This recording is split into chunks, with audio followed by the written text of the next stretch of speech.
Bonjour à tous, bienvenue dans cette nouvelle vidéo. Aujourd'hui, on va se lancer dans un projet qui me trotte dans la tête depuis quelques temps. On va réaliser un petit kit apéritif.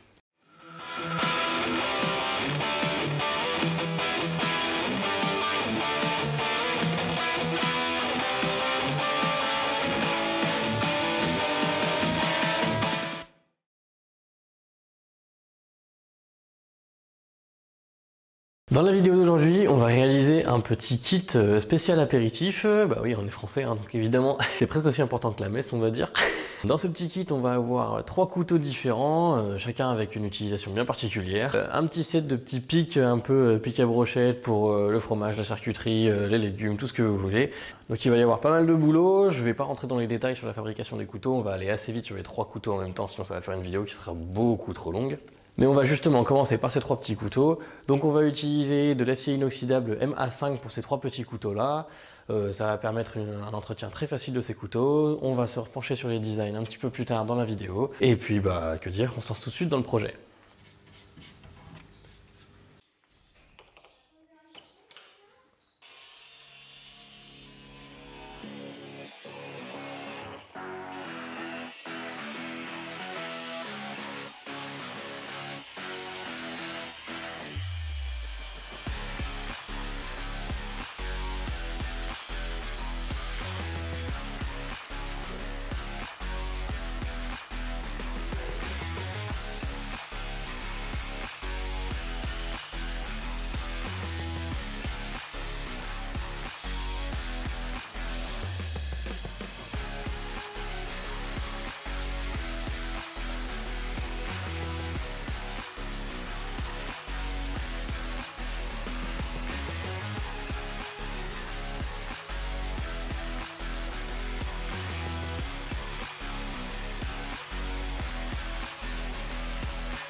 Ok, on va se repencher une petite seconde sur la forme que j'ai donnée à ces couteaux. Comme vous voyez, il y a 3 couteaux différents, ils vont tous avoir un usage un petit peu particulier.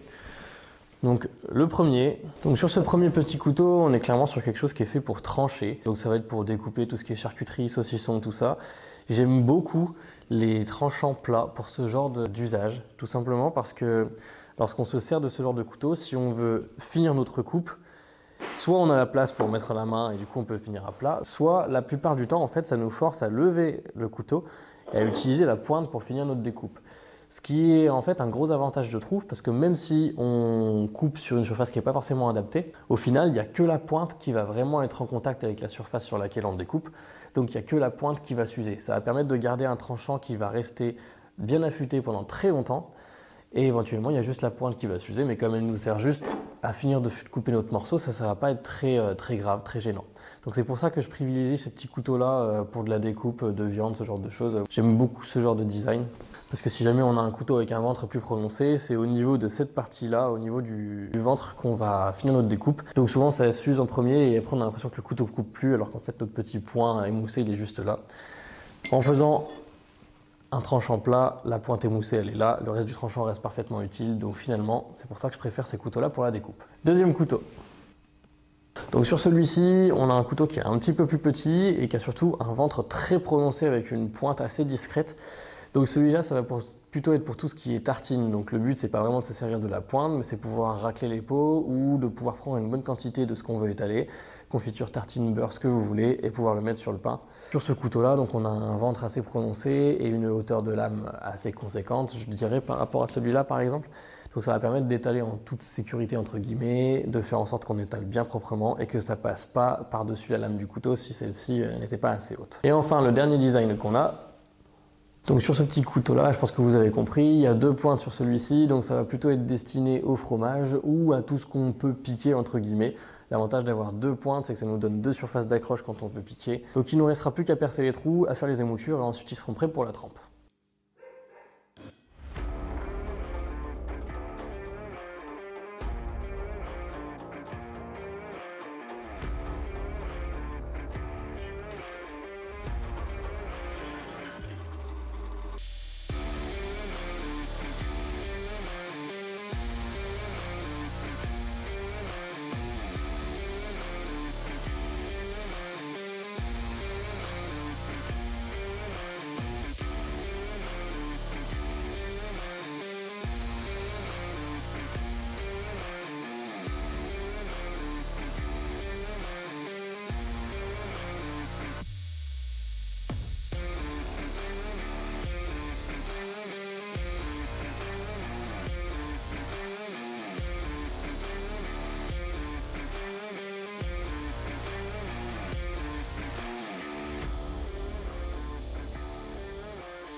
Petit instant abrasif pour tous ceux qui utilisent des abrasifs ou des bandes sur le backstand.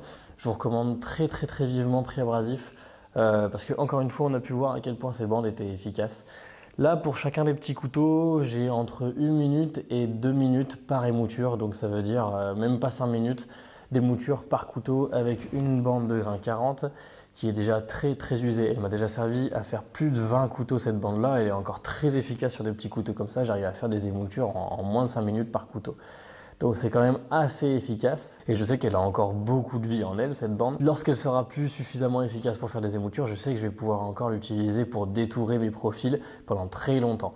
Et c'est loin d'être leur meilleure gamme de bandes. Là, c'est juste une bande de céramique qu'ils vendent. C'est la première bande, la première gamme de prix qu'ils ont sur la céramique. J'ai longtemps utilisé des bandes qui n'étaient pas adaptées, notamment de l'oxyde d'aluminium, qui est vraiment pas efficace. Je vous recommande très vivement d'une part de passer sur la céramique et d'autre part de jeter un coup d'œil à ce que propose Pri-Abrasif. Parce que vraiment, ça fait toute la différence pour moi. Ça vous coûtera peut-être un petit peu plus cher, mais croyez-moi, ça va vous faire gagner beaucoup de temps et finalement, vous allez être gagnant sur la qualité. Pour tous ceux qui sont intéressés, vous trouverez dans la description un lien pour vous faire parrainer. Et il n'y a évidemment pas que des bandes, il y a aussi du papier abrasif et plein d'autres choses. Allez y jeter un œil, vraiment vous allez voir, ça en vaut le détour et vous n'allez pas être déçus de la qualité. Nos 3 petits couteaux sont prêts, donc maintenant il va falloir qu'on passe à la trempe.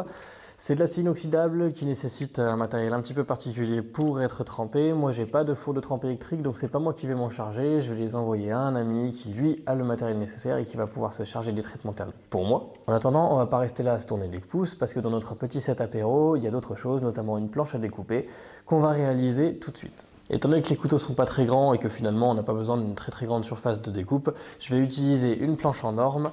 J'ai fait un rapide petit dessin, mais je vois que je vais avoir plus de place pour faire le reste de ma planche, donc c'est ce qu'on va utiliser. J'ai choisi de l'orme parce que c'est un bois qui est très joli, qui a de très jolis motifs et surtout qui est sombre, donc qui ne devrait pas trop se tacher par rapport à si j'avais utilisé un bois beaucoup plus clair.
Voilà, maintenant que notre planche à découper est prête, on va la laisser de côté tranquillement et on va se pencher sur le dernier élément qui va composer notre petit kit apéro. Ce dernier élément, c'est un ensemble de petits pics à brochettes, à fromage, à ce que vous voulez. Je vais réaliser une petite dizaine, je pense, entre 6 et 10, j'ai pas encore décidé. Ça va nous donner l'occasion de travailler un petit peu sur la forge parce que j'ai simplement envie de faire une petite volute à la fin de chaque pic.